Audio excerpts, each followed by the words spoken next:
ഇന്നത്തെ രാഷ്ട്രീയ സാഹചര്യത്തിൽ സാമൂഹ്യ നന്മയ്ക്കും പുരോഗതിക്കും സാധ്യതയില്ല എന്ന തിരിച്ചറിവിൽ നിന്നാണ് ശാസ്ത്ര പഠനവും പ്രചാരണവും ആരംഭിച്ചത്. 35 വർഷത്തെ പഠനത്തിനും പ്രചാരണത്തിനും എൻ്റെ പല ചോദ്യങ്ങൾക്കും ഉത്തരം തരാൻ കഴിയാതെ വന്നു. എൻ്റെ ചോദ്യങ്ങൾക്കുള്ള ഉത്തരം തേടി എന്നെ എത്തിച്ചത് ആദിശാസ്ത്രമായ വേദങ്ങളിലും ഉപനിഷത്തുകളിലും ആണ്. എൻ്റെ പഠനം എന്നെ തിരിച്ചറിയാനും പ്രപഞ്ചവും ഞാനും തമ്മിലുള്ള ബന്ധം തിരിച്ചറിയാനും സഹായിച്ചു. പ്രപഞ്ചത്തെ മാറ്റി നിർത്തി ഒരു ജീവിക്കും നിലനിൽപ്പില്ല എന്ന സത്യം തിരിച്ചറിഞ്ഞു. പ്രപഞ്ചത്തെപ്പറ്റി പഠിക്കുമ്പോൾ സകല ജീവജാലങ്ങളിലും ഉള്ളത് ഒരേ ശക്തി തന്നെയാണെന്ന സത്യം മനസ്സിലാക്കി. ആത്മീയത ജാതി മത വർഗ വ്യത്യാസങ്ങൾക്കെല്ലാം അതീതമാണ്. മതം അവസാനിക്കുന്നിടത്ത് ആത്മീയത ആരംഭിക്കുന്നു എന്നതാണ് തത്വം. ഞാൻ എന്നത് കേവലം ശരീരമല്ല, ശരീരത്തിനുള്ളിലുള്ള ജീവാംശമാണ്. ഈ ജീവാംശം ശരീരത്തിൽ പ്രവേശിക്കുന്നത് ജനനവും പുറത്തു പോകുന്നത് മരണവും ആകുന്നു.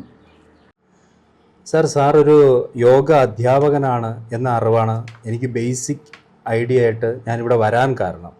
ധാരാളം ആൾക്കാരുടെ ദിനചര്യകളിൽ യോഗ എന്ന് പറയുന്ന വളരെ നമ്മുടെ സംസ്കൃതിയുടെ അടിത്തറ എന്ന് വേണമെങ്കിൽ പറയാം, ആരോഗ്യത്തിൻ്റെ ആ ഒരു ശാസ്ത്രത്തെക്കുറിച്ച് അതിൻ്റെ പ്രസക്തിയെക്കുറിച്ച് ഒന്ന് പറയണം സാർ.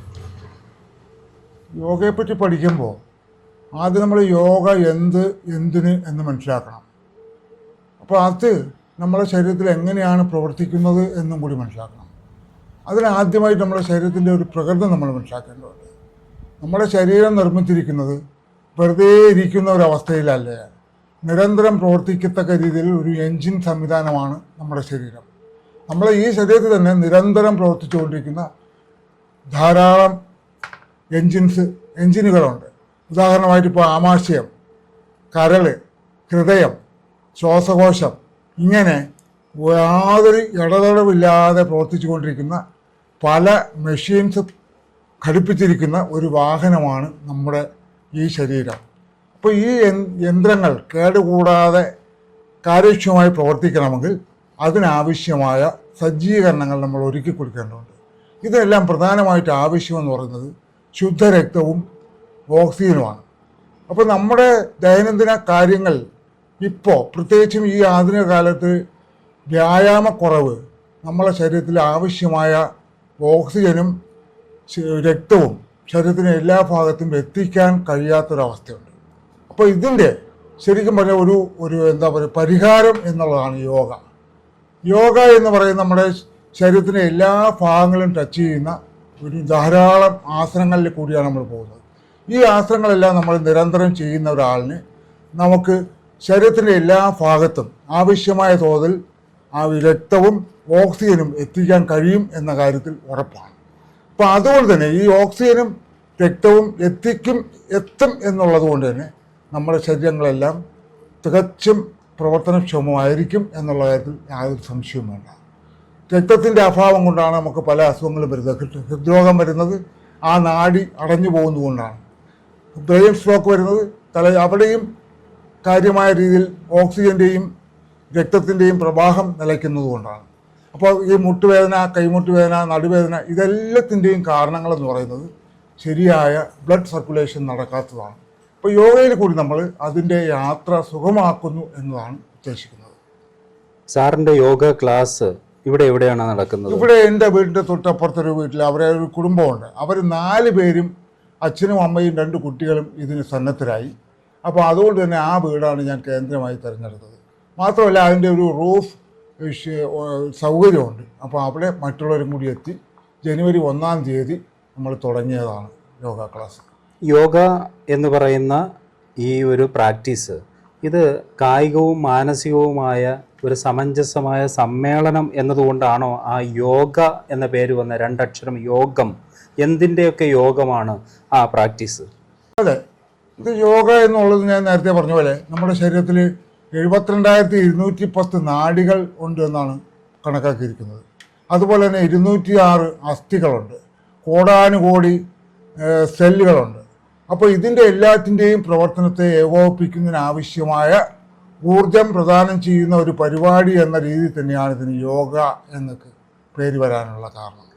യോഗ പ്രാക്ടീസ് ചെയ്യുന്ന ഒരു വിദ്യാർത്ഥിക്ക് അല്ലെങ്കിൽ അതിനെ ഫോളോ ചെയ്യുന്ന ഒരു ഫോളോവർക്ക് പ്രധാനമായിട്ടും ഉണ്ടാവേണ്ട ചില ഗുണങ്ങൾ അല്ലെങ്കിൽ വളർത്തിയെടുക്കേണ്ട ചില സവിശേഷമായിട്ടുള്ള ക്യാരക്ടർ എന്താണ്? ഒരു പഠിതാവിന് ആദ്യമായി ഉണ്ടായിരിക്കേണ്ട 4 ഗുണങ്ങൾ: 1, ശ്രദ്ധ. അതായത് ഗുരു എന്ത് നൽകുന്നു, എന്ത് പറയുന്നു എന്ന് വളരെ ശ്രദ്ധയോടുകൂടി നമ്മൾ കേൾക്കണം. 2, ഗുരുഭക്തി. നമ്മളെ ഗുരുവിനോടുള്ള ഒരു ബഹുമാനവും സ്നേഹവും വിശ്വാസവും ആവശ്യമുണ്ട്. ആദ്യം ഗുരുവിനെ നമ്മൾ വിശ്വസിച്ചാൽ മാത്രമേ നമുക്ക് അദ്ദേഹം തരുന്നതിനോടുള്ള ഒരു വിശ്വാസം നമുക്ക് നിലനിർത്താൻ പറ്റുള്ളൂ. അപ്പോൾ അങ്ങനെ ഗുരുഭക്തി ഏറ്റവും അത്യാവശ്യമാണ്. 3, വാശി. ഞാനിത് പഠിച്ചെടുക്കും. നമുക്ക് സ്വാഭാവികമായിട്ടും ഒരു പുതിയ കാര്യം ചെയ്യുമ്പോൾ അത് മറ്റു പല കാര്യങ്ങളെയും നമുക്ക് ബാധിക്കാനിടയുണ്ട്. അപ്പോൾ ഇതിനാവശ്യമായ സമയം നമ്മൾ നിശ്ചിതമായി ഉണ്ടാക്കുക. അത് നിരന്തരം കൊണ്ടുപോകുന്നതിന് ഒരു വാശിയോടുകൂടിയ ഒരു മനോഭാവം നമുക്ക് അത്യാവശ്യമുണ്ട്. മാത്രമല്ല, യോഗ ചെയ്യുമ്പോൾ നമ്മുടെ ദൈനംദിന കാര്യങ്ങളിലും ആഹാരത്തിൽ പോലും പല വിധത്തിലുള്ള മാറ്റങ്ങൾ ആവശ്യമായി വരാറുണ്ട്. അപ്പോൾ അത്തരം മാറ്റങ്ങൾക്ക് ഞാൻ വിധേയനാകും, പലതും ഉപേക്ഷിക്കും എന്നുള്ളതുകൊണ്ടാണ് നമ്മൾ വൈരാഗ്യം എന്നതുകൊണ്ട് ഉദ്ദേശിക്കുന്നത്. ഈ 4 ഗുണങ്ങളും ഉണ്ടെങ്കിൽ ഏതൊരാളിനും യോഗ പരിപൂർണമായി വിജയിപ്പിച്ചെടുക്കാൻ പറ്റും. ആഹാരക്രമത്തിൽ നോൺ വെജ് കഴിക്കുന്നത് യോഗയ്ക്ക് എതിരാണോ? അതായത് കഴിച്ചുകൂടാന്നുണ്ടോ? അങ്ങനെ ആദ്യമേ നമ്മൾ ഒരിക്കലും ഒരു നിബന്ധന വയ്ക്കുന്നില്ല. അത്യാവശ്യം നോൺ വെജ് കഴിച്ചു വരുന്നവർക്കെല്ലാം അത് കുറയ്ക്കാം, സ്വാഭാവികമായിട്ടും ഒരുമിച്ച് ഉപേക്ഷിക്കേണ്ട. പക്ഷേ ഇതിൻ്റെ ഏറ്റവും പ്രധാനമെന്ന് പറയുന്നത് എന്ത് കഴിക്കുന്നു എന്നതിനേക്കാൾ എത്ര കഴിക്കുന്നു എന്നുള്ളതാണ്. കാരണം നമ്മൾ ഓരോരുത്തരുടെ ഒരു വിശ്വാസം പരമാവധി ആഹാരം കഴിച്ചാൽ പരമാവധി ആരോഗ്യം കിട്ടും എന്നുള്ളതാണ്. അത് തെറ്റാണ്. നമ്മൾക്ക് ഒരിക്കലും ആഹാരത്തിൻ്റെ അളവിനനുസരിച്ച് ആരോഗ്യം കിട്ടാറില്ല. നമ്മൾ ആ ശരീരത്തിന് ആവശ്യമായ ആഹാരം മാത്രം ശരീരത്തിലേക്ക് കൊടുക്കുക എന്നുള്ളതാണ് ശരീരത്തിനും ആരോഗ്യത്തിനും മറ്റ് ഈ പറയുന്ന അവയവങ്ങൾക്കെല്ലാം നല്ലത്. അതിന് തത്വമായി പറഞ്ഞാൽ അരവയർ ആഹാരം, 1/4 വയർ വെള്ളം, 1/4 വയർ വായു. ഇതാണ് ആഹാരത്തെ സംബന്ധിച്ച് പറയാനുള്ളത്. പിന്നെ ഒരാഹാരം കഴിച്ചു കഴിഞ്ഞാൽ ഏതാണ്ടൊരു 7 മണിക്കൂറെങ്കിലും കൊണ്ടാണത് ദഹന പ്രക്രിയ പൂർത്തിയാകുന്നത്. അപ്പോൾ അതിനിടയിൽ മറ്റ് ആഹാരങ്ങൾ കഴിക്കാതിരിക്കുക എന്നുള്ളത് വളരെ പ്രധാനമാണ്. എങ്കിൽ മാത്രമേ ഈ കഴിച്ച ആഹാരം പരിപൂർണമായി ദഹിക്കാനും അതിൻ്റെ അംശങ്ങൾ, പോഷകാംശങ്ങൾ നമ്മുടെ ശരീരത്തിന് ആർജിച്ചെടുക്കാനും കഴിയുകയുള്ളൂ. അതിനുള്ള സമയം നമ്മൾ അനുവദിക്കണം. മാത്രമല്ല, നമ്മുടെ ഈ പറയുന്ന നേരത്തെ ഞാൻ പറഞ്ഞ നിരന്തരം പ്രവർത്തിച്ചുകൊണ്ടിരിക്കുന്ന ആമാശയത്തിന് ചെറിയൊരു റെസ്റ്റും കൊടുക്കാൻ ഇത് സഹായിക്കും.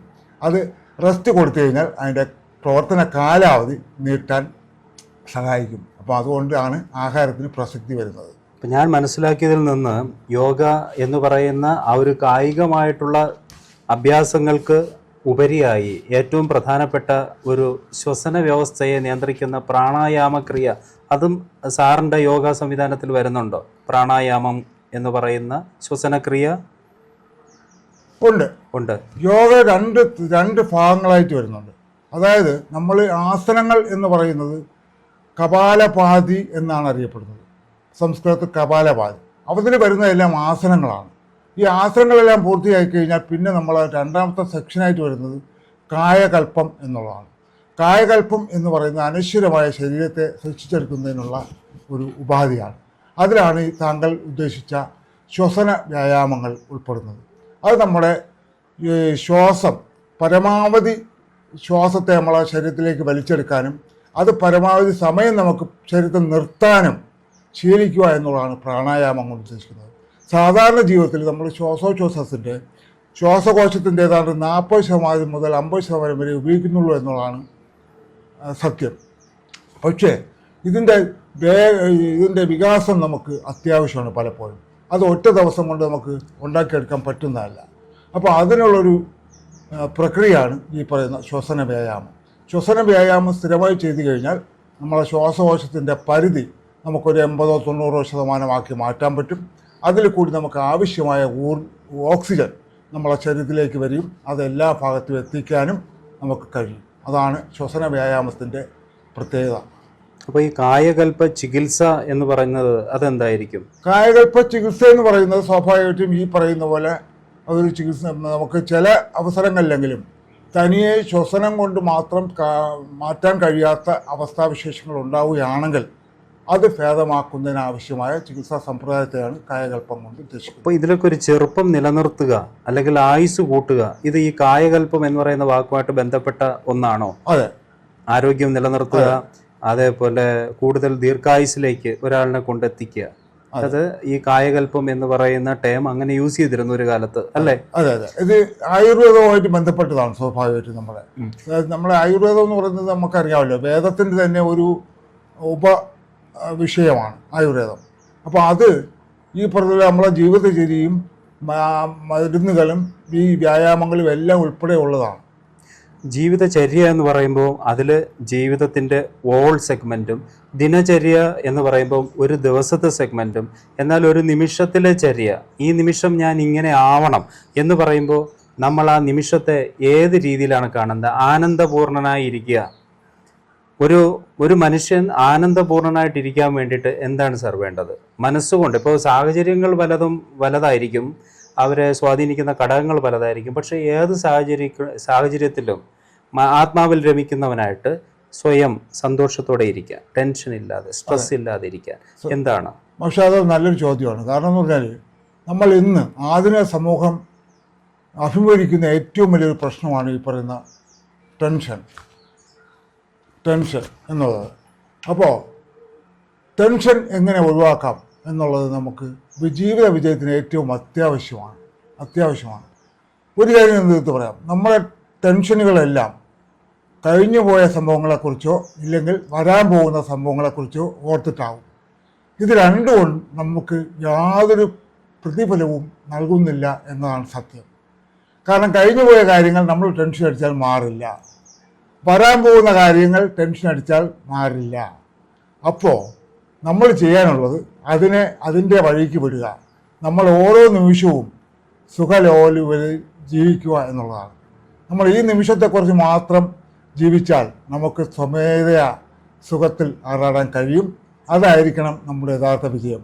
ബാക്കിയൊക്കെ വരുന്നിടത്ത് വെച്ച് കാണാമെന്നൊരു മനോഭാവത്തിലായാൽ കഴിഞ്ഞാൽ എല്ലാവർക്കും ടെൻഷൻ ഒഴിവാക്കി ഒരു നല്ല ജീവിതം നയിക്കാൻ കഴിയുമെന്നുള്ളതാണ് എൻ്റെ അനുഭവത്തിൽ നിന്ന് ഞാൻ പഠിച്ചത്. അതിന് യോഗ ഹെൽപ്ഫുൾ ആണോ? അതിന് സഹായിക്കുന്നുണ്ട്. നമ്മുടെ ശാരീരിക മാനസിക അവസ്ഥ പരുവപ്പെടുത്തുന്നതിൽ യോഗ വളരെ വലിയൊരു പങ്ക് വഹിക്കുന്നുണ്ട്. കൂടുതലും ഫോക്കസ് ചെയ്യാനുള്ള കഴിവ് ഈ മെഡിറ്റേഷനിലൂടെയും പ്രാണായാമത്തിലൂടെയും കിട്ടുമെന്ന് പറയുന്നത് ശരിയാണോ വിദ്യാർത്ഥികൾക്ക് പഠനത്തിലൊക്കെ? അത് ശരിയാണ്. കാരണം മെഡിറ്റേഷൻ എന്ന വാക്കുകൊണ്ട് ഉദ്ദേശിക്കുന്നത് നമ്മളെ മനസ്സിനെ ഏകാഗ്രമാക്കുക എന്നുള്ളതാണ്. നമുക്കറിയാം, നമ്മൾ ഓരോ നിമിഷവും നമുക്ക് ആയിരക്കണക്കിന് ചിന്തകളാണ് നമ്മുടെ മനസ്സിൽ കൂടി കടന്നു പോയിക്കൊണ്ടേയിരിക്കുന്നത്. ഈ മെഡിറ്റേഷനിൽ കൂടി നമ്മൾ ഉദ്ദേശിക്കുന്നത് നമ്മുടെ മനസ്സിനെ ഒന്ന് ഫ്രീ ആക്കുക എന്നുള്ളതാണ്. അത് ബലം പ്രയോഗിച്ച് നമുക്ക് നിർത്താൻ പറ്റുന്നതല്ല. അതിന് സഹായിക്കുന്ന ഒരു പ്രോസസ്സാണ് നമുക്ക് മെഡിറ്റേഷൻ എന്നത്. ആദ്യമൊക്കെ നമുക്ക് വരുന്ന ചിന്തകളെ നമ്മൾ അതുപോലെ തന്നെ തുടരുക. പക്ഷേ മെഡിറ്റേഷൻ സ്ഥിരമായി ചെയ്തു കഴിഞ്ഞാൽ നിങ്ങൾക്ക് ചിന്തകളെയും ഒഴിവാക്കി നിങ്ങളുടെ മനസ്സിനെ ഏകാഗ്രമാക്കി നിർത്താൻ കഴിയും. അതിൽ കൂടി നിങ്ങളുടെ ഉദ്ദേശത്തിലേക്ക് നിങ്ങൾക്ക് വളരാൻ കഴിയും എന്നുള്ളതിൻ്റെ ദൃഷ്ടാന്തമാണ് മെഡിറ്റേഷൻ. സാർ ധാരാളം പുസ്തകങ്ങൾ വായിക്കുന്ന ആളാണ്, ധാരാളം യാത്രകൾ ചെയ്യുന്ന ആളാണ്, പോരാതെ കുറേയധികം പുസ്തകങ്ങൾ എഴുതിയിട്ടുമുണ്ട്. അപ്പോൾ സാറിനോട് ചോദിക്കാനുള്ള ഒരു കാര്യം, നമ്മുടെ ഒരു വ്യക്തി എന്ന നിലയിൽ പല ട്രാൻസിഷൻസ് ലൈഫിൽ ഉണ്ടായിട്ടുണ്ടാവണം. ജോലി ഇല്ലാതിരുന്ന ഒരവസ്ഥ, ജോലി കിട്ടിയ അവസ്ഥ, ഒരു ഗാർഹസ്ഥ്യം അതായത് ഗ്രഹനാഥനായി മാറിയ അവസ്ഥ, പിന്നെ മേ ബി ഒരു വിപ്ലവകാരിയായി ഒരു രാഷ്ട്രീയത്തിലോ അല്ലെങ്കിൽ സാമൂഹ്യ ചുറ്റുപാടിലോ നിന്നൊരവസ്ഥ. ഇതിൽ നിന്നൊക്കെ മാറി ഇപ്പോൾ ഞാൻ മനസ്സിലാക്കുന്നത് ഹിമാലയ യാത്രകൾ, അതേപോലെ spiritual way of thinking and talking, ഇതിലേക്ക് വന്ന ആ ഒരു ചെറിയ കൺവേർഷൻ ഏതാനും ചുരുക്കം വാക്കുകളിലൊന്ന് പറയാമോ? എൻ്റെ പൊതുജീവിതം ആരംഭിക്കുന്നത് എൻ്റെ 15ാമത്തെ വയസ്സിലാണ്. എൻ്റെ വീട്ടിനടുത്തുള്ള ഒരു ഗ്രന്ഥശാലയിൽ വായനയ്ക്കായിട്ടാണ് അവിടെ കയറിയത്. അപ്പോൾ അതുകൊണ്ട് തന്നെ കുറേയധികം വായിച്ചു. പിന്നെ ഞങ്ങൾ ശരിക്കും പറഞ്ഞാൽ ഞങ്ങളെ കൂട്ടുകാർ തമ്മിൽ മത്സരിച്ച് വായിക്കുമായിരുന്നു. അതായത് ആ ഗ്രന്ഥശാലയിലെ ബുക്കുകൾ ആദ്യം ആര് വായിച്ചു തീർക്കും എന്നത് ഞങ്ങളുടെ ഒരു മത്സരമായിരുന്നു. അപ്പോൾ അതിൻ്റെ ഭാഗമായിട്ട് ആ ഗ്രന്ഥശാലയിലുള്ള മുഴുവൻ പുസ്തകങ്ങളും വായിക്കാൻ കഴിഞ്ഞു എന്നുള്ളതാണ് ഇതിൻ്റെ തുടക്കം. പിന്നെ ഞങ്ങൾ പുറത്തുനിന്ന് പുസ്തകങ്ങൾ കളക്ട് ചെയ്തുകൊണ്ട് ആ ഗ്രന്ഥശാലയെ അപ്ഗ്രേഡ് ചെയ്യാനും നല്ലൊരു ഗ്രന്ഥശാലയാക്കി മാറ്റാൻ ഞങ്ങളുടെ പ്രവർത്തനങ്ങൾക്ക് കഴിഞ്ഞു.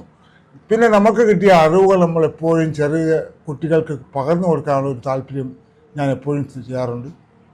അങ്ങനെ തന്നെയാണ് എൻ്റെ യാത്രയുടെയും ആരംഭം. അവർക്ക് വേണ്ടി ഏകദിന യാത്രകൾ സംഘടിപ്പിച്ചുകൊണ്ടാണ് എൻ്റെ യാത്രകൾ തുടങ്ങുന്നത്. വളരെ ഏതാണ്ട് ഒരു 17-18 വയസ്സൊക്കെ ആയപ്പോഴാണ് ഞാൻ ഇന്നിപ്പോൾ നിൽക്കുമ്പോൾ എൻ്റെ യാത്രയുടെ 44ാമത്തെ വർഷത്തിലാണ് ഞാൻ നിൽക്കുന്നത്. ഇപ്പം ഞാൻ മനസ്സിലാക്കുമ്പോൾ ഞാൻ 12 വിദേശ രാജ്യങ്ങളിൽ പോയിട്ടുണ്ട്. ഇന്ത്യയുടെ എല്ലാ ഭാഗത്തും നിരന്തരം യാത്ര ചെയ്തിട്ടുണ്ട്. ഓരോ സംസ്ഥാനത്തും നോക്കിക്കഴിഞ്ഞാൽ 4-5 പ്രാവശ്യം പോയിട്ടുണ്ട്. കാരണം എന്ന് പറഞ്ഞാൽ ഒറ്റ യാത്രയിൽ ചിലപ്പോൾ എല്ലാ ഭാഗങ്ങളും കവർ ചെയ്യാൻ പറ്റാതെ വരുമ്പോൾ വീണ്ടും വീണ്ടും ഒരേ സംസ്ഥാനത്ത് തന്നെ പോയിട്ടുണ്ട്. അപ്പോൾ അതുകൊണ്ട് ഇന്ത്യ പൂർണ്ണമായി കണ്ടു എന്നതാണ് എൻ്റെ ഒരു വിജയം. പിന്നെ ഞാനിപ്പോൾ ഏറ്റവും കൂടുതൽ കേന്ദ്രീകരിക്കുന്നത് ഹിമാലയം യാത്രയാണ്. ഞാൻ 13 തവണ ഹിമാലയത്തിൻ്റെ പല ഭാഗങ്ങളിൽ കൂടി യാത്ര ചെയ്തു. ഹിമാലയം എന്നെ വല്ലാതെ വരിഞ്ഞു മുറുക്കിയിരിക്കുകയാണ്. എൻ്റെ ഈ പറയുന്ന ഭാവമാറ്റത്തിനും ചിന്താമാറ്റത്തിനും എല്ലാം എന്താ പറയുക കാരണമായത് എൻ്റെ ഹിമാലയ യാത്രകളാണ്. എനിക്ക് അജ്ഞാതമായിരുന്ന പല കാര്യങ്ങളെക്കുറിച്ചും എനിക്ക് സ്വമേധയാ അവബോധം ഉണ്ടാക്കാനും ഇല്ലെങ്കിൽ ദൈവിക ശക്തി എന്താണെന്നുള്ളൊരു തിരിച്ചറിവ് എനിക്ക് ഉണ്ടായതും ഹിമാലയത്തിൽ നിന്നാണ്. ഹിമാലയത്തെ ഒഴിവാക്കി നമുക്കൊരിക്കലും ലോകത്തിന് തന്നെ നിലനിൽപ്പില്ല എന്നുള്ളതാണ് ഞാനിപ്പോൾ മനസ്സിലാക്കുന്നത്. അതുകൊണ്ട് തന്നെ യുവതലമുറയിലേക്ക് ഹിമാലയത്തിൻ്റെ ദൗത്യം ഏൽപ്പിക്കുന്നതിന് വേണ്ടി ഞാൻ എൻ്റെ മകനെയും കൂട്ടിയാണ് 2023 ഹിമാലയ യാത്ര നടത്തിയത്. അവനെ ഞാൻ ആദ്യമായിട്ട് ഈ പറയുന്ന വളരെ ഉയരത്തിലുള്ള തപോവനത്തിലേക്കാണ് ഞാൻ എൻ്റെ മകനെ കൊണ്ടുപോയത്. അതിൻ്റെ ഭാഗമായിട്ട് ഇപ്പോൾ നിരന്തരം ഇവിടുന്ന് തന്നെ പല ചെറുപ്പക്കാരും ഹിമാലയത്തിലേക്ക് പോകുന്നു എന്നുള്ളത് വളരെ സന്തോഷം തരുന്ന ഒരു കാര്യമാണ്. ഇപ്പോഴും എന്നോട് വന്ന് പറയാറുണ്ട്, മാമ ഞങ്ങളിങ്ങനെ ഹിമാലയത്തിലേക്ക് പോകുന്നു, അത് എങ്ങനെയൊക്കെയാണ് എന്തൊക്കെയാണ് ഉള്ള ഒരു കാര്യങ്ങളൊക്കെ വരെ അന്വേഷിക്കാറുണ്ട്. അപ്പോൾ അതിൽ വളരെ ഒരു സന്തോഷം അനുഭവിക്കുന്നു. സാറൊരു ഉദ്യോഗസ്ഥനായിരുന്നു ഫോറസ്റ്റ് ഡിപ്പാർട്ട്മെന്റ് അല്ലേ? അതെ. ഫോറസ്റ്റ് ഡിപ്പാർട്ട്മെന്റ് റിട്ടയർഡ് ആയിട്ട് എത്ര കാലമാവും? 6 കൊല്ലം. എന്തായിരുന്നു അവിടെ? ഞാൻ ഓഫീസ് സ്റ്റാഫായിരുന്നു. Office staff. ഒരു ദേശീയ അവാർഡ്, ശ്രദ്ധേയമായ ഒരു അവാർഡ് ഇന്റർനാഷണൽ ലെവലിൽ കിട്ടിയിട്ടുണ്ടായല്ലോ, അതെന്തായിരുന്നു? അത് 2014 ഭാരതീയ ദളിത് സാഹിത്യ അക്കാദമി നൽകിയ ഒരു അംബേദ്കറുടെ പേരിലുള്ള ഒരു സാഹിത്യശ്രീ നാഷണൽ അവാർഡായിരുന്നു. എത്ര പുസ്തകങ്ങൾ എഴുതിയിട്ടുണ്ട്? ഞാൻ ആകെ പബ്ലിഷ് ചെയ്തത് 8 പുസ്തകങ്ങളാണ്. ധാരാളം പുസ്തകങ്ങൾ. അത് പ്രത്യേകിച്ച് പബ്ലിഷർ ആരാണ് പബ്ലിഷ് ചെയ്തത്? ആദ്യം 4 പുസ്തകങ്ങളും പലരുമായിട്ടാണ് പബ്ലിഷ് ചെയ്തത്. പക്ഷേ ഇപ്പോൾ റിട്ടയർ ചെയ്തതിനു ശേഷം ഞാൻ തന്നെ ഒരു പബ്ലിഷിംഗ് യൂണിറ്റ് രജിസ്റ്റർ ചെയ്തിട്ടുണ്ട്. അപ്പോൾ അവസാനത്തെ എൻ്റെ 4 ബുക്കുകൾ ഞാൻ അതിൻ്റെ പേരിൽ തന്നെയാണ് പബ്ലിഷ് ചെയ്തത്. അതേതാണ്? സാകേതം ബുക്സ് എന്നാണ് എൻ്റെ പേര്. സാകേതം ബുക്സ്. ആ പുസ്തകങ്ങൾ ഏതൊക്കെയാണ്? അത് 4 ബുക്കുകൾ എന്ന് പറയുന്നത്, ഒന്ന് കണ്ണൂരിൻ്റെ കുറേ കാര്യങ്ങൾ പറഞ്ഞുകൊണ്ടുള്ള കണ്ണൂർ കാഴ്ചകളിലൂടെ എന്ന പുസ്തകമൊന്ന്. രാഷ്ട്രീയമാണോ സാംസ്കാരികമാണോ? അല്ല, നമ്മളെ ഈ പറയുന്നത് ഒരു സാംസ്കാരികമാണ്. സാംസ്കാരിക കേന്ദ്രങ്ങളെക്കുറിച്ചും പിന്നെ അമ്പലങ്ങളൊക്കെ ഉണ്ട്. പ്രധാനമായിട്ടും അതിൽ ഫോക്കസ് ചെയ്തിരിക്കുന്നത് കൊട്ടിയൂർ അമ്പലം. വളരെ വ്യത്യസ്തമായ ആചാരങ്ങൾ നടക്കുന്ന ഒരു അമ്പലമാണ് കൊട്ടിയൂർ അമ്പലം. അതുപോലെ മുത്തപ്പൻ ക്ഷേത്രം. അപ്പോൾ അതുകൊണ്ട് തന്നെ അതിൻ്റെ ചരിത്രവും ഐതിഹ്യവും പൂജാക്രമങ്ങളും ഒക്കെ അതിൽ വിവരിച്ചിട്ടുണ്ട്. പിന്നെ ഒന്ന് ദുബായ് അബുദാബി പോയ അനുഭവങ്ങളെക്കുറിച്ചുള്ള ഒരു പുസ്തകമാണ്. അത് മൂന്നാമത്തത് സിംഗപ്പൂർ മലേഷ്യ അനുഭവങ്ങളുടെ ഒരു പുസ്തകമാണ്. 4 എന്ന് പറയുന്നത് എൻ്റെ തന്നെ ഒരു ആത്മകഥയാണ്. ഏകാന്ത പതികൻ എന്നാണ് അതിൻ്റെ പേര്. ഞാൻ കണ്ടു. അത് മറ്റതൊക്കെ യാത്രാക്കുറിപ്പുകൾ പോലെയാണോ? അതെ, യാത്രാ അനുഭവങ്ങളാണ്. ശരി. അപ്പോൾ ഒത്തിരി സന്തോഷം സാറിൻ്റെ വിലപ്പെട്ട സമയം നമ്മളോടൊപ്പം ചിലവഴിച്ചതിന്. സാറിന് യുവതലമുറയുടെ, അതായത് പുതിയ ഒരു കാലഘട്ടത്തിൻ്റെ ട്രെൻഡ്സ് ഉണ്ട്.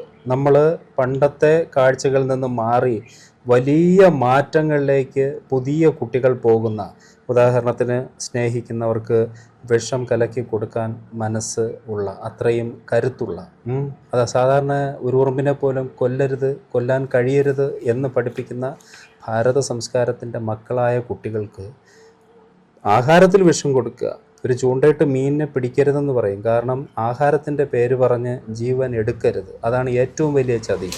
ആഹാരത്തിൽ വിഷം കലർത്തുകയാണ് ഏറ്റവും വലിയ പാവം. അതുപോലും ചെയ്യുന്ന ഈ പുതിയ തലമുറയോട്, മൊബൈൽ കാലഘട്ടത്തിൽ ജീവിക്കുന്ന, മറ്റൊരു ലോകത്തിലൂടെ പോകുന്ന, സൈക്കോപാത്ത് പിടിച്ച, മെൻ്റൽ ട്രബിൾ പിടിച്ച, പാത്ത് ലോസ്റ്റായ പിള്ളേരോട് സാറിന് എന്താണ് പറയാനുള്ളത്? 3 തലമുറയ്ക്ക് പിന്നിൽ നിന്നുകൊണ്ട്. പക്ഷേ ഇത് വളരെ ഇന്ന് വേദന ഉണ്ടാക്കുന്ന ഒരു അവസ്ഥയിലേക്കാണ് നമ്മൾ കടന്നുപോയിക്കൊണ്ടിരിക്കുന്നത്. നമ്മളെ ചുറ്റുപാട് നിൽക്കുന്നവരെ നമുക്ക് നമ്മളെപ്പോലെ കാണാനും കേൾക്കാനും തിരിച്ചറിയാനും കഴിയുമായിരുന്നു. അപ്പം ഞാനല്ല, അവിടെയെല്ലാം നമ്മളാണ് ഉള്ളത്. ആ നമ്മൾ എന്നുള്ളത് പോയി ഞാൻ മാത്രമായതാണ് ഇതിൻ്റെ ഏറ്റവും വലിയ ഭവിഷ്യത്ത്.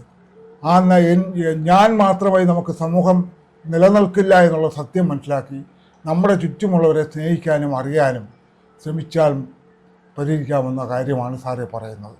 അപ്പോൾ ഒറ്റയ്ക്ക് ഇരിക്കുമ്പോഴാണ് ഈ പറയുന്ന അനാവശ്യമായ ചിന്തകളും മൊബൈലും മറ്റുമൊക്കെ പോകുന്നത്. പരസ്പരം സംസാരിക്കുകയും ചർച്ച ചെയ്യാനുള്ള സമയം മുഴുവൻ മൊബൈലിലേക്ക് പോകുന്നു എന്നുള്ളതാണ്. അതിനകത്തുള്ള കണ്ടൻസ് നല്ലതോ ചീത്തയോ എന്നുള്ളത് പോലും കഴിയാതെ അതിൽ പെട്ടുപോകുന്ന ഒരു തലമുറയുടെ ഒരു ദൂഷിത വലയത്തിലാണ് ഇന്നത്തെ സമൂഹം നിലനിൽക്കുന്നത്. രക്ഷിതാക്കൾ ഇതെത്ര കണ്ടിട്ടും അവർക്കത് മാറാൻ കഴിയുന്നില്ല എന്നുള്ളതാണ് നമ്മുടെ ഏറ്റവും വലിയ ഒരു ദുഃഖമായി പരിണമിക്കുന്നത്. പിന്നെ കുട്ടികൾ കുറേ സമയം സ്കൂളിലായിരിക്കും.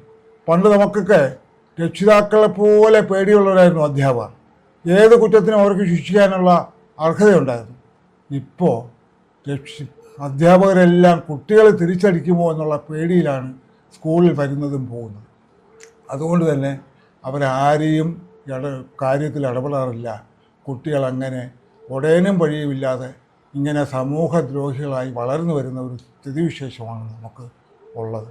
ഇത് എവിടെ ചെന്ന് അവസാനിക്കുമെന്നുള്ളതിനെക്കുറിച്ച് നമുക്ക് ആലോചിക്കാൻ പോലും കഴിയില്ല എന്നുള്ളതാണ് ഏറ്റവും വലിയൊരു ദുഃഖം.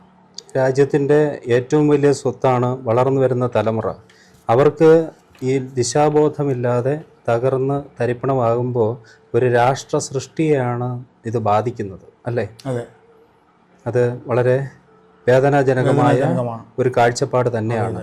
അത് തിരിച്ചറിഞ്ഞ് മാറാൻ എല്ലാവർക്കും കഴിയട്ടെ. സമയം വൈകിപ്പോയിരിക്കുന്നു എങ്കിലും ഇനിയും അവസരമുണ്ട്. ശുഭപ്രതീക്ഷയോടെ, അല്ലേ സാർ? അതെ, ശുഭപ്രതീക്ഷ. നമുക്ക് അതാണല്ലോ ആകെ കൂടിയുള്ള ബാക്കി. നമുക്ക് സന്തോഷത്തോടെ നമ്മുടെ ഈ ടോക്ക് വൈൻഡപ്പ് ചെയ്യാം. ഒരുപാട് കാര്യങ്ങൾ സാറിൽ നിന്ന് അറിയാനുണ്ട്. ഇനിയും പല അവസരങ്ങളിലായി നമുക്ക് പല കാര്യങ്ങളായി ചോദിച്ചറിയാം. സമയത്തിൻ്റെ ഒരു പ്രശ്നമുള്ളത് കൊണ്ട് നമ്മളിപ്പോൾ നിർത്തുന്നു. നമസ്കാരം സാർ. നമസ്കാരം.